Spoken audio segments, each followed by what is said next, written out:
마바냐바람이 제가 금강정사에서 법문한 지 얼마나 됐을까요?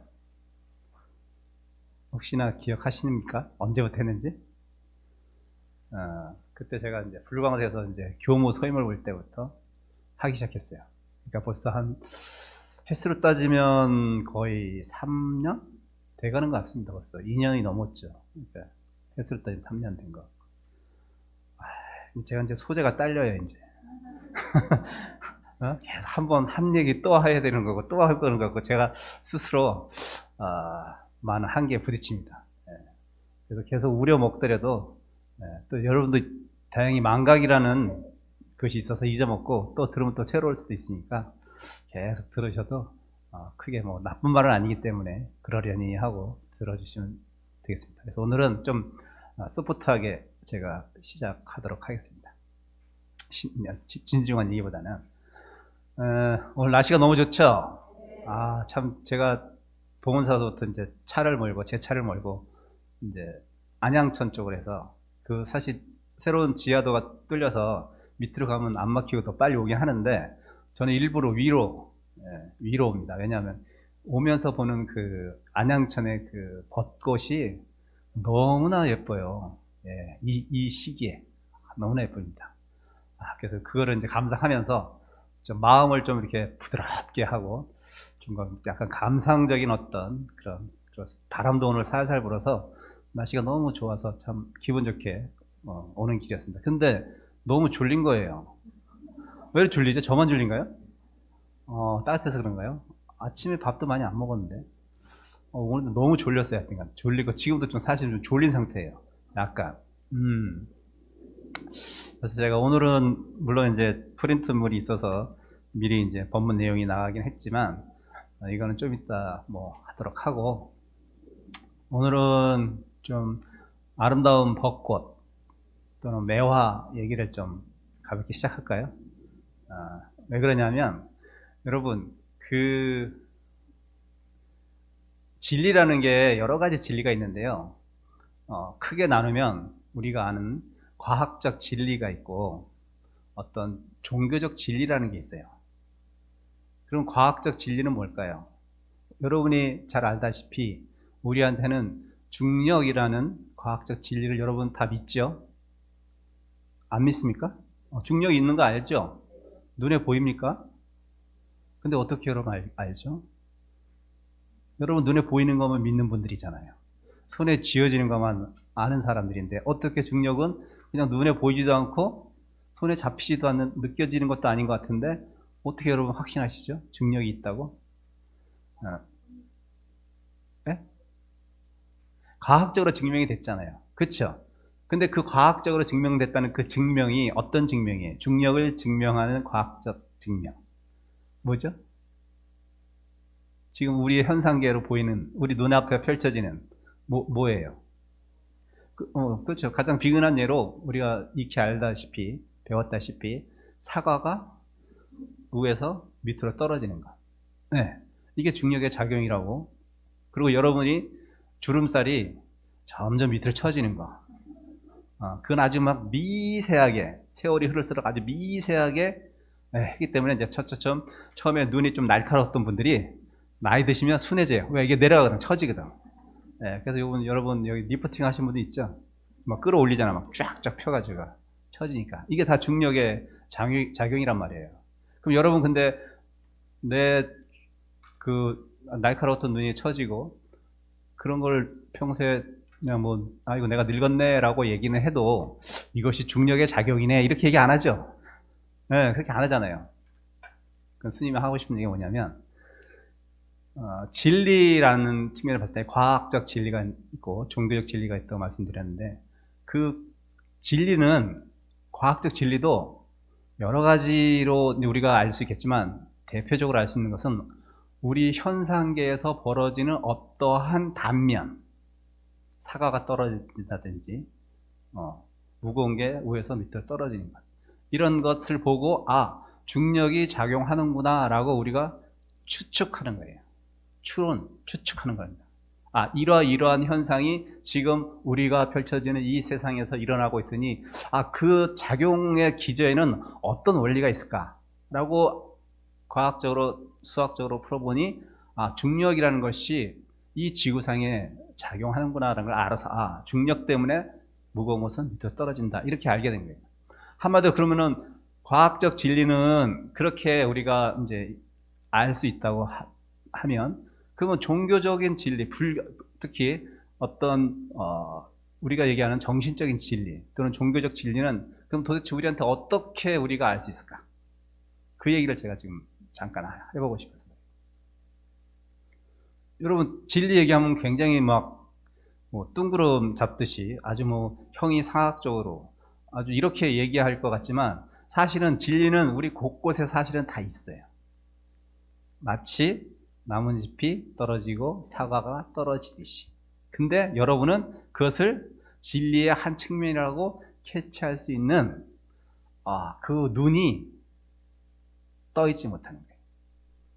여러분이 무지해서가 아니고, 그것을 알아볼 수 있는 마음의 여유라든지 수행력이라든지 여러 가지 것들이, 그것을 볼 수 있는 안목이 없기 때문에 그 진리의 한 측면을 못 보고 사람이 왜 마음이 변하지? 왜 저 사람이 전에는 이렇게 얘기했는데 왜 이렇게 지금 얘기하지? 라고 굉장히 서운한 생각을 한단 말이에요. 근데 만약에 그 사람이 그렇게 할 수밖에 없는 어떤 그 사람을 기저해서 그 상황이라든지 이해한다면, 아마 여러분 크게 그 말에 마음의 상처는 받지 않을 거죠.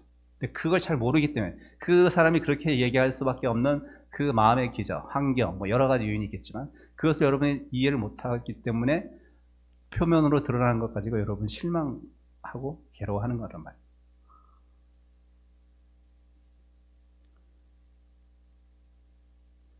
우리가 얘기하는 종교적 진리도 우리 현상에서 지금 벌어지고 있어요. 어떻게 벌어질까? 그래서 여러분들이 그 옛날에 조사 스님들이 쓰신 어떤 개송이라든지 오도송 같은 걸 보면 굉장히 어려운 얘기 같지만, 가만히 보면은 우리가 눈에서 볼 수 있는 자연적인 현상을 가지고 그 진리의 한 단면을 우리한테 알려주는 게 굉장히 많아요. 거의 다예요. 한마디로 그 오도성을 여러분한테 내가 지금 이 마음의 깨침의 상태를 얘기하는데 이거 어떻게 전달할 거냐 이거예요. 눈에 보이지도 않고 잡히지도 않는 건데. 그러면 어떻게 전달하냐면, 우리가 볼 수 있는 이 자연계에서 벌어지는 자연적인 현상을 가지고 일 단면을, 진리의 한 측면을 탁 여러분한테 드러내서 보여준단 말이죠. 그것을 깊이 아는 자는 안목이 좀 열린 자요, 조금 아는 자는 안목이 좀 덜 열린 자, 아주 모르는 사람도 있겠죠. 이렇게 알려주는 거예요. 진리의 한 단면을. 예를 들면 지금 봉은사에서는 한참 사진 기자들이 막 주말만 되면, 오늘만 엄청 많이 왔을 거예요. 전에는 더 많이 왔더라고요. 특히 봉은사에 홍매하는 서울에서 가장 유명한 사진사들한테. 왜 그런지 아세요?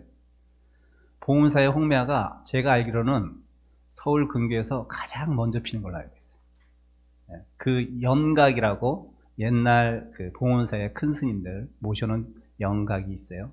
그 옆에 아주 제일 먼저 봉우리를 터뜨리는 홍매화가 있단 말이죠. 홍매화. 그거를 사진 찍으려고, 지금은 이제 거의 다 졌더라고요. 한 2주, 3주 전에는 그냥 진짜 많은 사진 작가들이 카메라 들고 막 도량을 왔다 갔다 하는 걸 제가 봤단 말이죠. 그래서 옛날 스님 중에는, 조사 스님 중에서는 그 매화를 가지고 당신의 깨달음에 대해서 얘기한 것들이 많이 있어요. 그래서 그분이 얘기한 오도송에 등장하는 주제, 비유적으로 매화를 가지고 얘기를 한 걸 가지고, 내가 지금 이 매화를 가지고 마음 상태가 이렇다는 것, 깨달음, 내 마음의 깨달음, 내가 본 진리의 한 측면에 대해서 얘기하는 것들이 있어요. 제가 한번 이제 읽어드릴 테니까 한번 여러분이 어떤 안목이 지금 이것을 이해가 되는지 한번 생각해 보십시오. 이거는 이제 오도시라고 하는데, 이거는 지은이가 없어요. 이거는 그냥 모 비구니 여자입니다. 모 비구니 스님이 쓴 오도성이에요. 제가 한번 그냥 한글로 읽어드릴게요. 한번 생각해 보십시오. 무엇이 캐치가 되는지. 그렇게 어렵진 않아요. 진종일 봄을 찾았건만 봄은 없었네. 네. 산으로 들로 집신이 다 닳도록 헤맸네. 아주 애를 쓴 거죠. 지쳐 돌아오는 길 뜰하게 매화 향기에 미소 짓나니. 막 찾고 애써서 막 했더니 봄을 못 찾았어요. 그러다가 다시 이제 자기 토굴로 돌아왔더니 마치 지금과 같은 계절인 거예요. 매화에 그냥 매화 나무에 매화 꽃이 막 만개를 한 거죠. 봄은 지쳐 돌아오는 길 뜰하게 매화 향기 미소 짓나니 봄은 여기 매화 가지에 활짝 피었네. 네. 이건 뭐 좀 안목이 열리시죠? 뭔 얘기를 하는 건지. 네. 여러분이 생각하는 진리라는 것, 종교적인 진리가 어디 저 멀리 있는 게 아니에요. 이 비구니 스님도 깨달음은 내가 용맹정진하고 장자부라 해가지고 그렇게 애쓰고 이 몸뚱아리를 그냥 부처님의 몸뚱아리처럼 그냥 고행을 통해서 많이 얻을 수 있는 어떤 것, 이렇게 생각을 했던 거예요. 그래서 막 줄기차게 용맹정진을 해가지고 그 깨달음을 맛보기 위해서 그렇게 했는데 깨달음은커녕 어떻게 됐다? 몸은 망가지고 정신은 피폐해지는 거예요. 왜?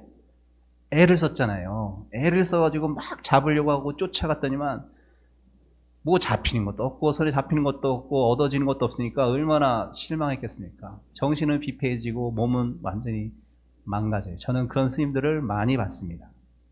네, 많이 봤어요. 여러분은 아마 겉에서 보면 저 스님 참 대단하시. 어떻게 저런 고행을 할 수 있지? 저런 용맹심을 낼 수 있지? 여러분 감탄할 거야. 네, 그 용맹심에. 그 용맹심을 제가 무시하거나 이렇게 편하고자 하는 얘기가 아니라 그런 노력도 물론 있어야 돼요. 그 과정 중에 하나이기 때문에. 근데 결국은 그렇게 애써서 찾고 잡으려고 했던 그것은 사실은 멀리 있는 게 아니었어요. 오히려 애쓰지 말아야 됐어. 오히려 찾지 말아야 됐어. 왜? 내 옆에 늘 있었는데 내가 눈이 뜨지 못해서 그것을 못 알아본 것 뿐이지, 네, 나는 늘 내 옆에 갖추어져 있었단 말이에요. 그걸 우리가 불성이라고 보통 얘기하고, 뭐 진여라 얘기도 하고, 참나라고 얘기도 하는 거예요. 여러분, 참나하고 진여 뭐 이런 얘기 하니까 뭐 뭔가 이렇게 내가 애써서 찾아야 될 것 같죠? 그래서 내가 탁 뭔가 몰로 그냥 그것이 나한테 어느 순간 내가 애써서 탁 캐치될 것 같죠? 진리는 그렇게 오는 게 아니에요. 진리는 그렇게 오는 게 아니야. 여기처럼 내 옆에 늘 있었어. 한마디로 여러분 가정에 있는 남편이 부처님, 여러분 자녀들이 여러분한테는 부처님이에요. 그러면 어떻게 해야지 부처님을 보이냐? 여러분이 부처님이 되면 부처님처럼 보일 것이요. 여러분이 부처님이 안 되면 부처님처럼 안 보여.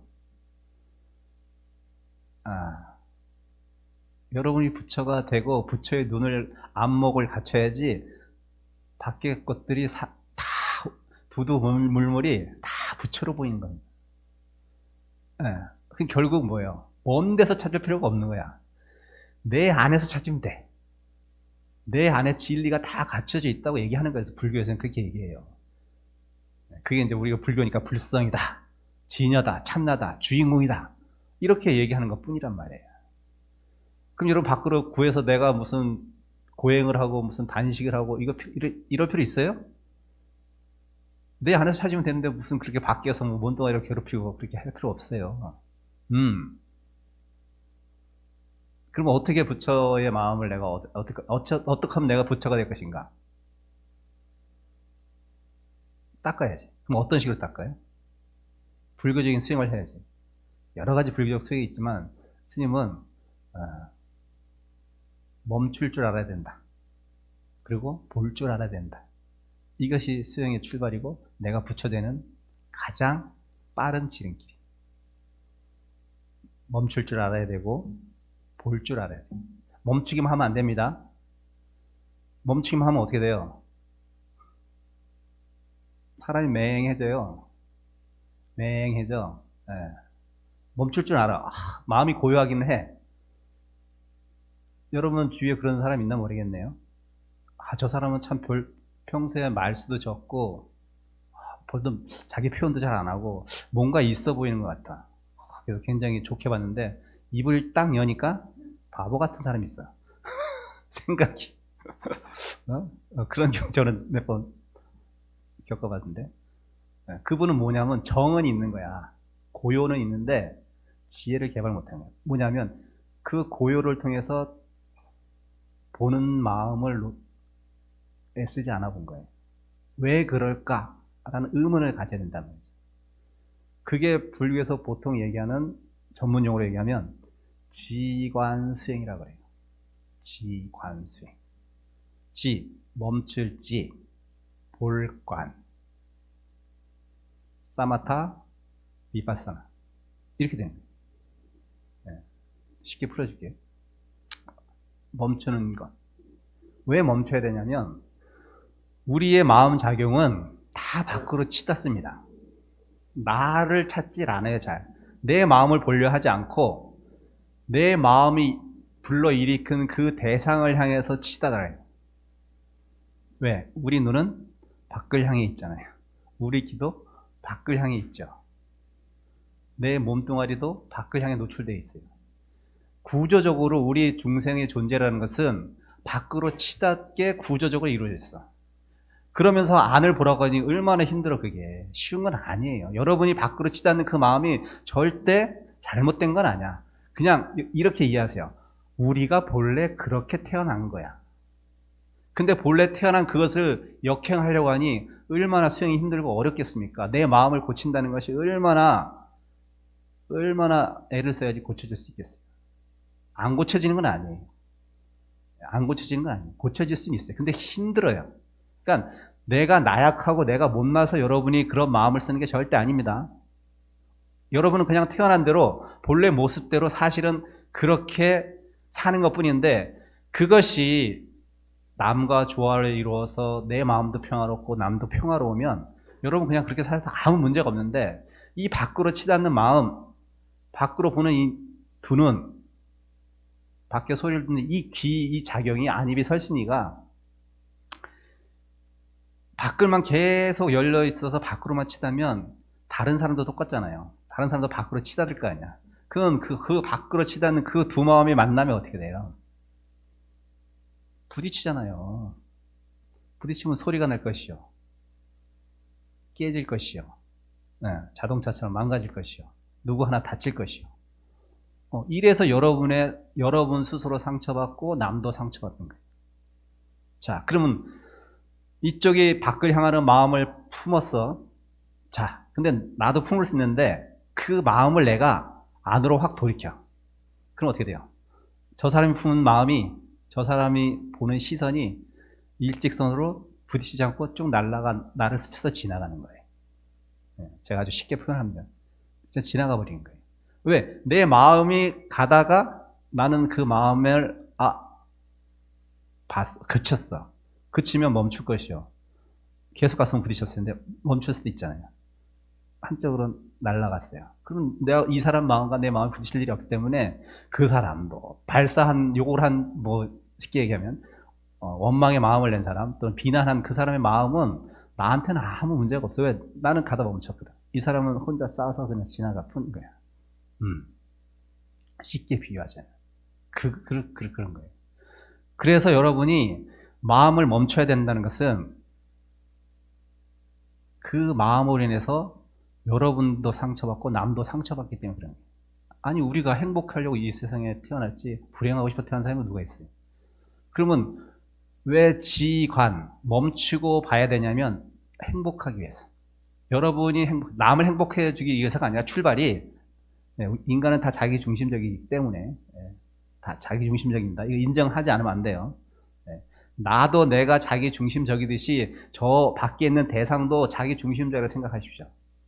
그러면 이해할 수 있는 부분이 많이 여유가 있어요. 근데 자기도 자기 중심적으로 살면서 남이 자기 중심적으로 살면 이기적이라 그래. 못됐다 그래. 저밖에 모른다 그래. 왜 그래요? 당신들도 다 그래요. 저도 그래요. 그걸 왜 그래요?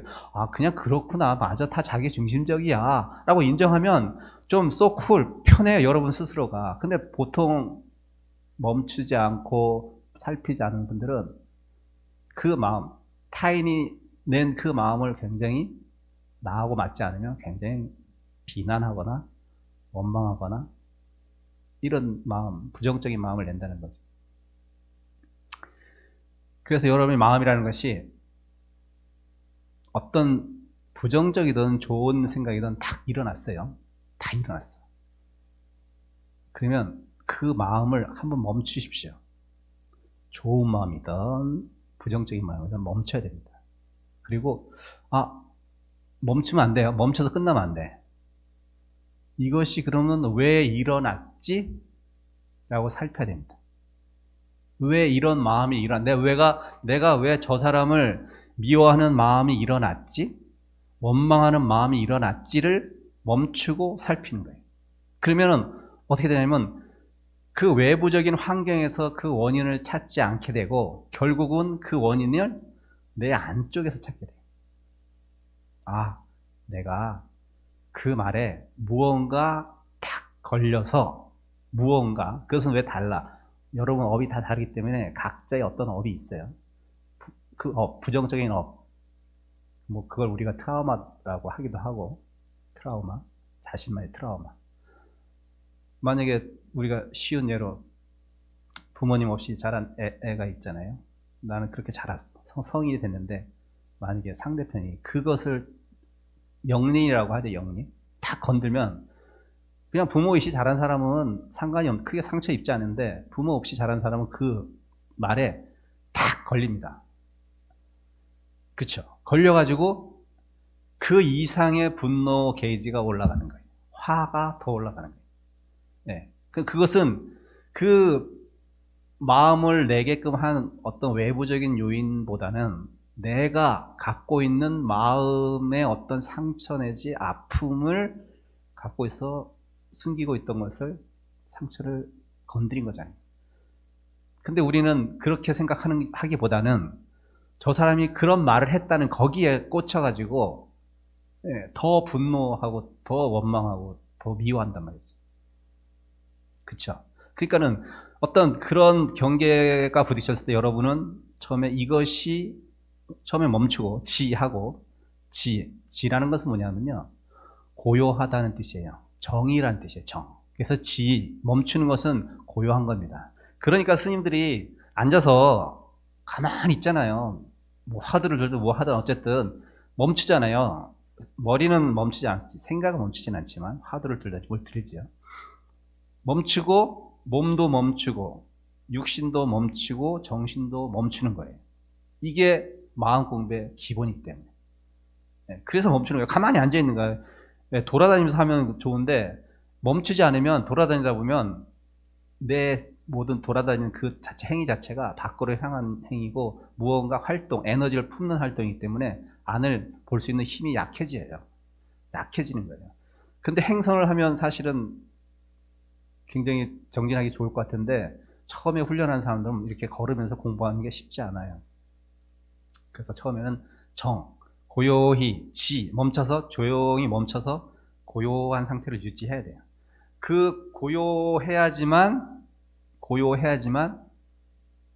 내가 그 원인이 어디서 발생했는지 마치 잔잔한 연못에 조그만한 돌을 하나 딱 던졌어요.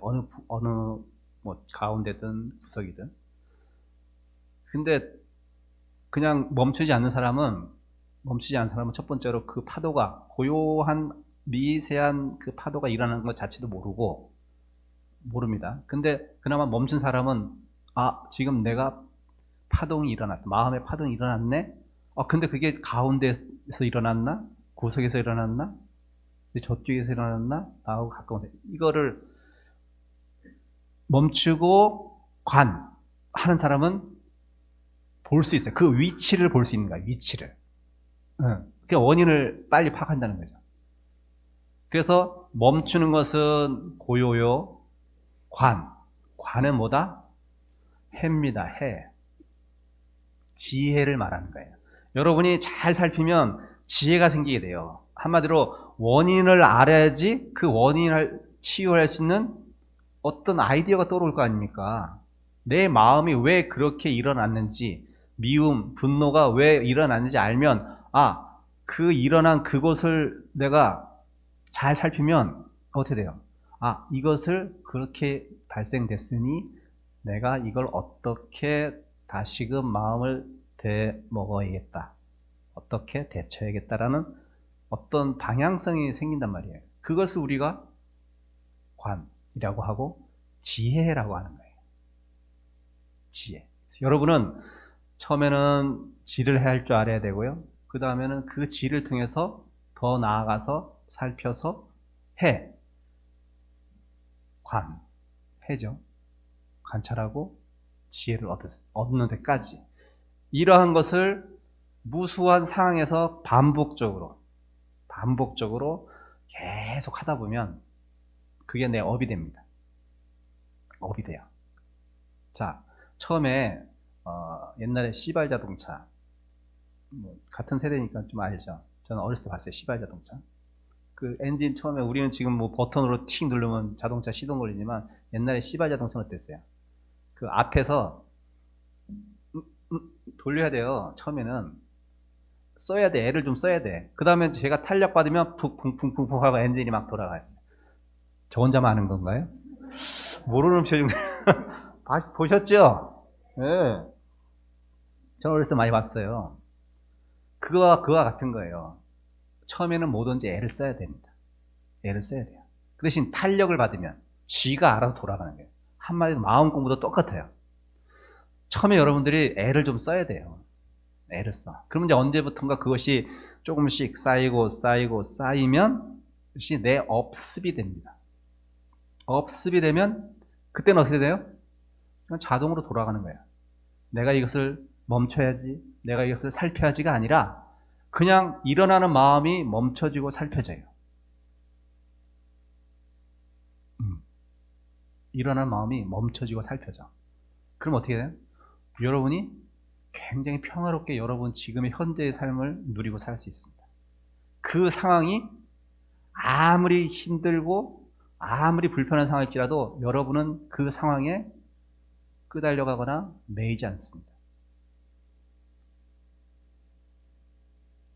끄달리거나 매이지가 않아요. 그리고 남을 원망하지도 않습니다. 문제를 내 안에서 찾게 됩니다. 그러니 문제를 내 안에서 찾게 되니 내가 누가 다툴 일이 뭐가 있고 누구를 원망할 일이 뭐가 있습니까?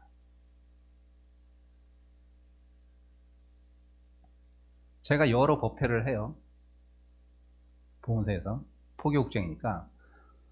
그 법회는 대부분이 다 보살님이죠. 여기도 무슨 법회가 많이 있겠죠. 제가 법회를 여러 개 맡아서 해요. 한시도 조용할 법회가 없습니다. 뭔가 자기들끼리 뭔가 안 맞아가지고 뚝딱뚝딱 하고 저한테 찾아와요. 근데 제가 법문할 때마다 누구는 이런 얘기를 많이 했어요. 근데도 자기를 볼 생각을 안 해. 제가 잘못했다는 거예요. 저 무엇이 잘못됐대. 저 XX가 잘못됐다고. 저한테 욕은 안 하지만 어쨌든 이렇게 심하게 이렇게 자기 자신에 대해서는 전혀 볼 생각 안 하고 스님 저는 이를 분명히 소임자는 제가 예를 들면 연등장이 거기 연등장이 표현하죠. 우리는 명등이라고 표현하잖아요. 명등은 책임감이 있기 때문에 그 밑에서 소임자가 있잖아요. 뭐 재무도 있고 뭐가 다 있을 거예요. 그러면 명등은 책임감이 있기 때문에 보여. 저 사람이 일을 제대로 하는지 못하는지가 보인단 말이야. 그래서 자기가 생각하는 법회를 이끌어 나가는 어떤 그 자기의 주관적인 생각. 근데 좋은 생각이에요. 이 법회를 활성해서 무언가 절에 도움이 돼야지. 이런 마음이죠. 좋은 마음이에요. 그건 나쁜 마음은 아닙니다. 그래서 이 사람들이 좀 자기 각자의 역할을 좀 제대로 해줬으면 내가 너무나 좀 편하고 내가 너무 일을 한 만큼 어떤 성과를 이루어낼 텐데 이분들이 내가 원하는 만큼 움직여주질 않아. 본인은 그렇게 생각하는 거야. 본인은 그렇게 생각하는 거야. 그거는 제가 보기에도 객관적으로 잘 안 움직이는 것 같아요. 안 움직이는 것 같아요. 그래서 저한테 찾아와서 이제 찾아오기 전에 벌써 한 번 붙었죠. 붙었어. 찾아와서 스님, 왜 자기들이 각각 맡은 책임감은 자기들이 갖고 해야지. 왜 그걸 제가 지적할 때까지, 그래서 관계가 서먹서먹해질 때까지 왜 그걸 안 하고 게으름을 피우는지 전 도저히 이해할 수가 없어요. 이렇게 얘기하더라고요. 그러니까 언뜻 보니까 맞잖아요. 맞는 얘기잖아요. 열심히 하려고 하니까. 그래서 제가 이제 또 원래 모든 것은 다 양쪽의 얘기를 들어봐야 됩니다. 다시 그분을 불렀죠. 따로. 이렇게 얘기하는데 어떻게 생각합니까? 그러니까, 아니 스님, 아니 물론 제가 약간 그 소홀히 한 건 맞지만 저는 그 외에 다른 것도 열심히 하거니와 그렇게 내가 그 일을 또 열심히 안 했다고 저는 절대 생각하지 않습니다. 네, 하지 않습니다. 그리고 스님, 이것이 무슨 얼마나 대단한 일이라고 이것 안 하면 무슨 뭐 큰일 날 것처럼 그렇게 쏘아붙이고 저를 마음에 상처를 주던데 그게 진짜 저는 그게 너무 기분 나빴습니다. 이렇게 얘기하는 거예요. 그런 표현은 방식이 좀 과했나 보죠. 명등이라는 분이 만약에 예를 들자면 누가 하는 거 아닙니다. 예를 들자면 그렇게 얘기하는 거예요. 그냥 저는 중간에서 어떻게 했겠습니까? 명등과 소임자가 이제 그런 알력이 생기면 저는 이렇게 얘기했습니다. 여러분 두 분 다 여기 행복하자고 왔죠. 무언가 보람을 찾고자 이곳에 와서 봉사를 하고 일을 해서 절에 어떤 자기 신행생활을 하는 건데 여기에서 마저 여러분이 관계에서 삐득삐득거리면 여러분의 그 목적이라는 것은 사실은 한 발 다가갈 수도 없거든요. 이 목적, 한마디로 좋은 목적이지만 그 목적을 이루기 위해서 여러분이 지금 있는 이 현실을 만약에 현실이 좋지 않거나 괴롭다고 한다면 이 목적이 뭐가 대단하겠습니까? 여러분 각자 행복하고 싶어서 왔죠. 그러면 이 목적을 통해서 행복해지느니 그냥 이 자리에서 행복하세요. 네. 왜 이것 때문에 지금 서로 관계를 불편해하고 왜 서로 원망합니까? 이거 버리세요. 목적 버리십시오. 목적 버리면 어때요? 명등은 목적이 사라지니까 저 사람이 일을 하든 안 하든 상관없어. 네. 스트레스 줄 일이 없어. 네. 저분은 또 잔소리 들을 일이 없는 거야, 또. 소임자는. 이 목적만 사실 딱 제거해버렸더니 관계가 너무 편해져 버리네? 이게 무슨 뜻인지 알겠습니까?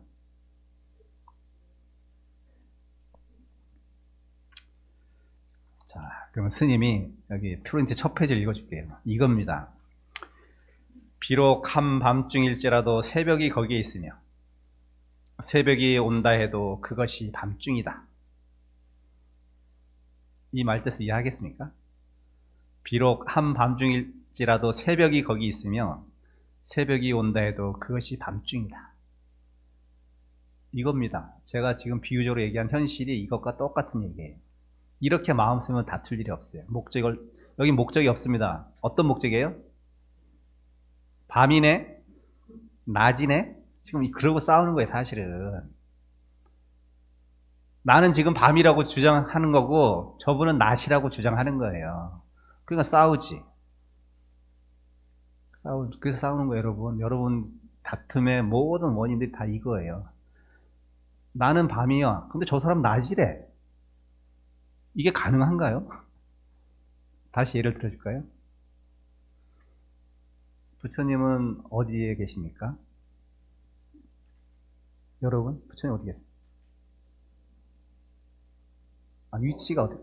예? 마음속에 있어요? 저는 그걸 질문한 게 아니고 현실적인 얘기를 하는 거예요. 지금 부처님 어디 계세요, 지금? 여러분? 앞이라고 얘기했어요, 분명히. 전 뒤에요. 전 뒤에 있습니다. 그럼 어디 있는 거예요, 부처님 도대체? 뒤에요, 앞이에요? 앞이, 끝까지 우기면 저하고 싸우는 거예요, 이제. 부처님은 앞에 있기도 하고, 뒤에 있기도 하고. 밤중이기도 하고, 낮이기도 하고. 왜 꼭 어두우면 밤이라고 얘기하고, 화난 걸 낮이라고요? 아니, 우리가 그냥 그렇게 약속한 거야. 우리가 약속한 거 그냥 언어는 약속이라. 우리가 약속을 껌껌한 걸 낮이라 합시다. 그건 낮이야, 그냥. 그게 뭐 중요해? 뭐 중요해? 그게 아무 중요한 거 없어요. 그냥 약속일 뿐이야. 그냥 서로 화합해서 다음엔 그냥 어두운 거 우리 낮이라고 합시다. 그럼 낮이야. 그럼 낮과 밤이라고 싸울 필요가 있어요? 본질은 그냥 이 어둠 속에서는 무엇이 안 보인다는 게 본질이에요. 밝으면 무엇이 보인다가 본질이지, 낮과 밤은 중요한 게 아니야. 우리가 보이느냐 보이지 않느냐. 부처님이 계신 게 중요한 것이지 앞에 있냐 뒤가 있냐 아무 중요하지 않아요. 그런데 왜 그런 거 가지고 여러분이 다투고 괴로운 모든 원인들이 사실은 그러한 생각 속에 갇혀서 여러분이 내 생각이 맞는데, 내가 옳은데, 이것이 맞는데 라는 그거 하나 때문에,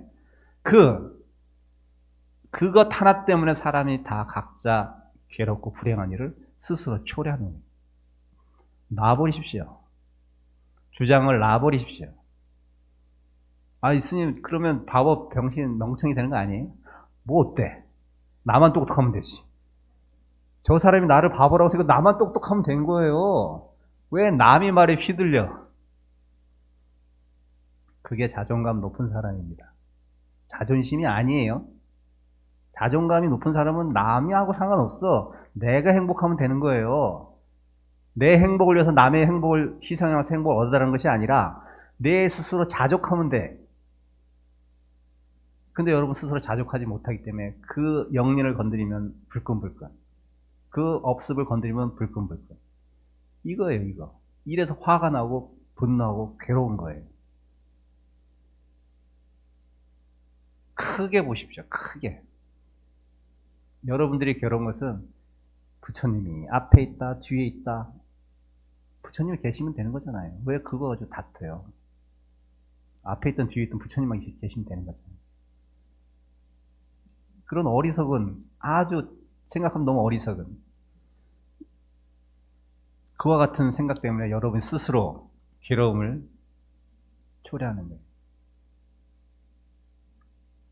자, 여기 또 다 읽을 순 없으니까 저기 또 파란 글씨로 이렇게 또 우리 이거 다 읽어봤죠?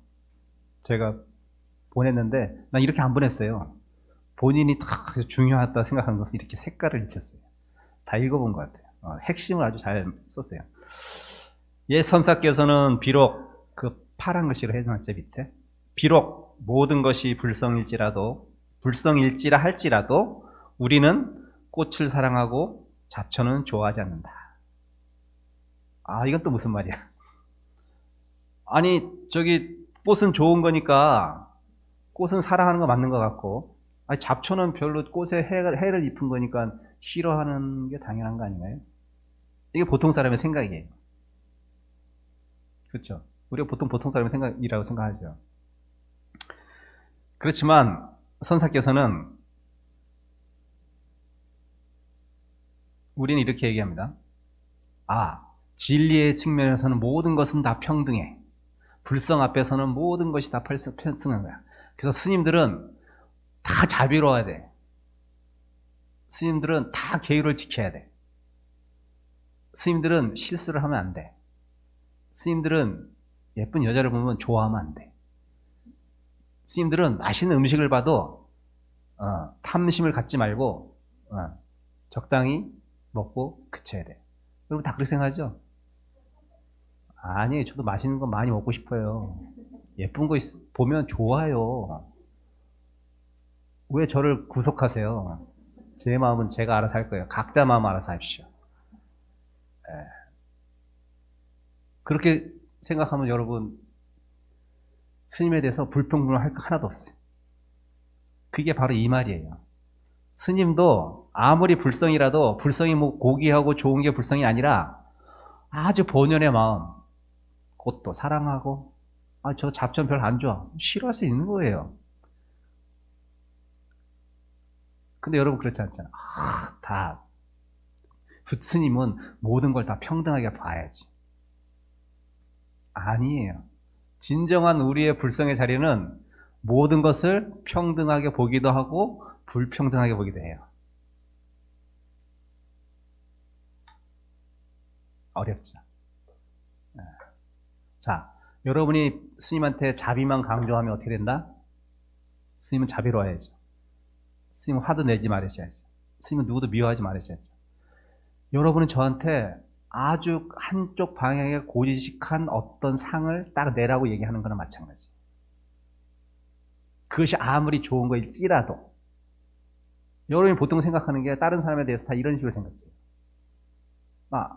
이런 상황에서 저분은 이런 마음을 내야 되는 게 너무나 당연한데 나도 그렇게 생각하고 많은 사람들이 거기에 동의하는데 왜 저 사람은 저에 동의하지 않고 우리가 별로 좋아하지 않다고 생각하고 바람직하지 않다고 생각하는 왜 저걸 가지고 얘기하고 저걸 가지고 주장하지? 그걸 미운 거예요. 아니 그 사람은 우리가 생각하지 않고 꽃이라 하고 잡초를 더 좋아할 수도 있어요. 네. 꽃을 싫어할 수 있고 잡초를 더 좋아할 수 있는 거예요. 왜? 우리는 다 다르기 때문에. 다름이 불성입니다. 다르게 말하면. 다름이 불성의 한 측면이에요. 불성은 해결화시키는 것이 아닙니다. 해결화가 불성이 아니에요. 좋은 거 해결화시키는 게 불성이 아니고 더 이상적인 거 해결화시키는 게 불성이 아니에요. 이 세상 모든 사람들은 각자 다를 수 있다. 이것이 불성입니다. 그럼 어떻게 돼요? 그러면 못난 사람은 못난 사람대로, 잘난 사람은 잘난 사람대로 세상을 그렇게 바라보는 거예요. 내가 너는 왜 잘나게 바라보니, 너는 왜 못나게 바라보니, 왜 내 주관 가지고 남의 주관을 갖다가 내가 그걸 좌지우지하려고 해요. 있는 그대로 수용하려고 하는 그런 훈련, 있는 그대로 바라보려고 하는 것, 그것이 바로 부처님께서 말씀하신 정견이에요. 팔정도의 첫 번째 정견, 바로 보려고 하는 것. 바로 본다는 게 뭐 똑똑하게 보는 게 아니고 있는 그대로, 못나면 못난 대로, 잘나면 잘난 대로 그 사람의 본성 있는 그대로 봐주려고 하고 삶을 있는 그대로 보려고 하는 것. 그것이 불성이고 그것이 정견입니다. 그러면 이 세상은 너무나 평화라니까. 다름을 인정했기 때문에 다름해 가지고 다툴 일이 없어요. 보수다 진보다, 진보적인 사상을 갖고 있으면 진보적으로 살면 돼요. 내가 보수면 난 보수로서 내 모습대로 바람직하게 살면 되는 거예요. 정견을 지키면서. 네. 세상은 그렇게 다양한 사람들이 모여서 사는 게 이 사바세계고 중생계예요. 왜 그 다름을 인정하지 않고 획일화시키려고요? 좋은 걸지라도 획일화시키면 안 돼요. 나쁜 것은 더더욱. 마치 금강경에서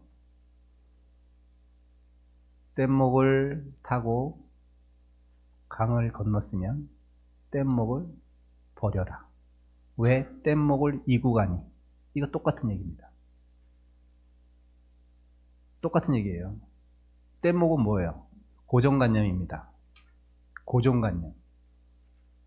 무엇에 대한 착이 있는 마음이고 무엇에 대한 이러이러한 나의 생각, 여태까지 내가 옳다고 생각했던 모든 것을 다 회의할 줄 알고 의심할 줄 알아야 돼요.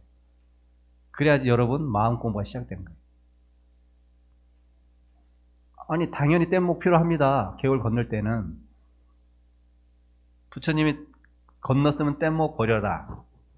하물며 비법도 버리는 것이 당연한 거 아니니? 근거에서 그렇게 얘기하잖아요. 결국 부처님은 나중에 더 가면 어떻게 선에서는 더 발전하죠. 법도 버려라. 법도 버려라 이렇게 얘기해요. 아무리 좋은 법이라도 너한테 그게 고정관념이면 버려라. 그래서 어떻게 돼요? 부처를 만나면 부처를 죽이고 부모를 만나면 부모를 죽이래요. 이런 나쁜 놈. 나쁜 놈이잖아요. 어떻게 부처를 죽이고 부모님을 죽여요. 근데 그게 진짜 부처를 죽이고 부모를 죽이는 거예요? 부처라고 생각한 너의 상, 스님은 어떠해야 되는 그 상, 아무리 좋은 거고 나쁜 걸지라도 그것마저 다 깨부시라는 거예요. 그게 진짜 쉬운 건 아니죠. 엄청나게 어려운 일이고 엄청나게 어려운 공부예요. 그래서 쉽지 않은 공부예요. 이 마음 공부는. 좋다는 것까지 다 버리래요. 좋다는 것까지 다 버리래. 쉽지 않죠. 네, 맨 마지막 읽어보고 이제 끝내도록 하겠습니다. 마지막 단락, 빨간 글씨 있죠. 빨간 글씨가 있는 그 단락 읽어보겠습니다. 정서적으로 우리는 많은 문제들을 가지고 있으나 이 문제들은 실제로는 문제가 아니다. 그것들은 만들어진 것이며 우리의 자기중심적 관념들이나 견해에 의해 형성된 것이다. 우리가 무엇인가를 지적하기 때문에 그것들이 문제들로 대두된 것이다. 그러나 실제로 특별히 무엇인가를 지적하는 것은 불가능하다. 왜 불가능한지? 행복은 슬픔이며 슬픔은 행복이다. 곤란 속에 행복이 있으며 행복 속에 곤란이 있다. 비록 우리가 느끼는 방식이 다르다 해도 그것들은 실제로는 다르지 않으며 본질에서는 같은 것이다. 이것이 부처님으로부터 우리에게 전해지는 참다운 이해이다. 사실 여러분이 갖고 있는 문제는 여러분들이 문제로 삼았기 때문에 진짜 문제가 되는 거예요. 잘 생각해 보십시오. 이 말이 어떤 뜻인지. 내 아이가, 제가 이제 친한 선배가 있는데 그 친한 선배, 지금 여러분 여러분 세대는 알겠다. 플라이 더 스카이라는 그룹의 환희가 있어. 환희. 이 녀석 어렸을 때도 제가 그 삼촌하고 친했는데 그 삼촌한테 들은 얘기입니다. 이 녀석 어렸을 때부터 맨날 학교 공부만 하고 춤만 췄어요. 맨날 노래만 부르고. 그 당시 때. 걔네들 지금 이제 40대 됐나 이제. 집에 엄마가 엄청 걱정했죠. 아유, 저 자식 커서 뭐 되려고 그러나 뭐 되려고 그러나. 근데 이놈이 맨날 학교도 제대로 안 가고 막 애들하고 춤만 추고 막 노래만 부르다가 어떻게 SM 뭐 그 친구 자기가 가려고 한 게 아니라 SM에서 이제 오디션 보는데 친구들이 간다고 하니까 이제 얼떨결에 쫓아간 거 그냥. 그러다 거기서 그냥 오디션 보는데 춤추고 평소대로 놀았어 그냥.